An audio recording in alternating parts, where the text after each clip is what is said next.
Hi, welcome back. This video will allow us to learn while watching what are the lightings inside the airport or itself, the air traffic airspace. Let's watch. The lighting system is the most helpful to the pilot in the dark of night or in poor visibility due to fog, snow, or rain. Today, let's look at the runway lighting system. Runway edge lights are used to outline the edges of runways. These lights shall be placed along the full length of the runway in two parallel rows equidistant from the center line. The runway edge lights have a white glow. In the caution zone, which is the last 2,000 feet of the runway, yellow lights replace the white lights. The yellow lights indicate caution on rollout after landing. Threshold lights emit green light outward from the runway, and red light toward the runway to mark the ends of the runway.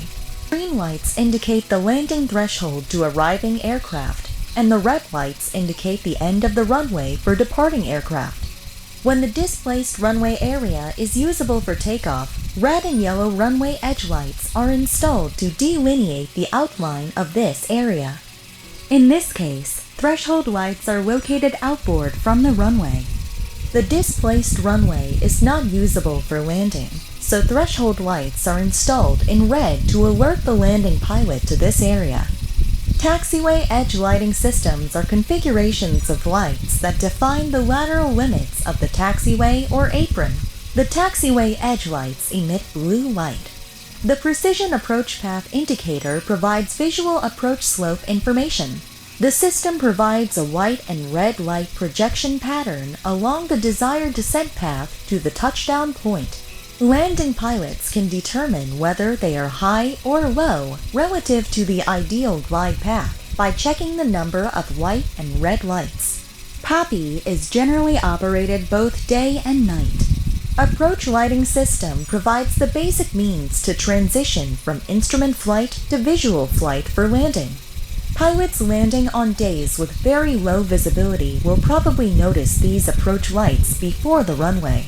This configuration is an ALSF2, commonly used for precision approach runways, and is generally 2,400 feet from the threshold. The approach lighting system includes flashing lights, called sequenced flashing lights.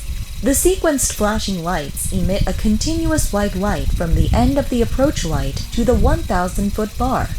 The approach lighting systems are installed in a variety of lengths and shapes.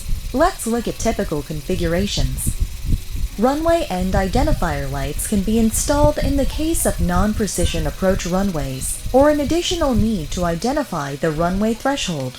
This system consists of a pair of synchronized flashing lights located laterally on each side of the runway threshold. This is expressed through runway threshold identification lights in iCal, and the primary function of the rail is to supply rapid and positive identification of the end of a runway. The lead-in lighting system provides positive visual guidance along an approach path, either curving or straight, where special problems exist with hazardous terrain, obstructions, or noise abatement procedures. The lead-in lighting system consists of one or more series of flashing lights installed along the approach path and may be terminated at any approved approach lighting system. Typical runway lights are lights that have some height from the ground. However, if the light should be installed on the path through which the aircraft passes, it should be made of in-pavement light fixtures. From now on, let's look at representative in-pavement lights. The runway centerline lights are located along the runway centerline at 50-foot equally spaced longitudinal intervals. The runway centerline emits white light, but the last 3,000 feet of the runway is color-coded to warn pilots of the impending runway end. Alternating red and white lights are installed starting from 3,000 feet, and red lights are installed in the last 1,000. Touchdown zone lights are installed on some precision approach runways to indicate the touchdown zone. The system consists of steady burning white lights, which start 100 feet from the threshold and extend to 3,000 feet. Taxiway centerline lights provide taxi guidance between the runway and apron areas. Taxiway centerline lights are green. Runway guard lights are yellow and should be installed at the runway holding position. They provide a visual indication to anyone approaching the runway holding position that they are about to enter an active runway. Stop bar lights provide a distinctive stop signal to anyone approaching a runway. A stop bar consists of a row of unidirectional, in-pavement red lights and an elevated red light on each side of the taxiway. The stop bar lights are generally operated at low visibility conditions. Pilots can enter the runway only with the stop bar lights off and the controller's permission. It is set to be manually operated by the control tower or automatically operated by the sensor. Lead-on and off lights provide visual guidance to pilots entering or exiting the runway. Alternate green and yellow lights are installed from the taxiway center line to runway center line. In airports with rapid exit taxiways, rapid exit taxiway indicator lights are installed to make it easier for pilots to identify the location of these taxiways in low visibility conditions. Rapid exit taxiway indicator lights shall be installed with unidirectional yellow lights.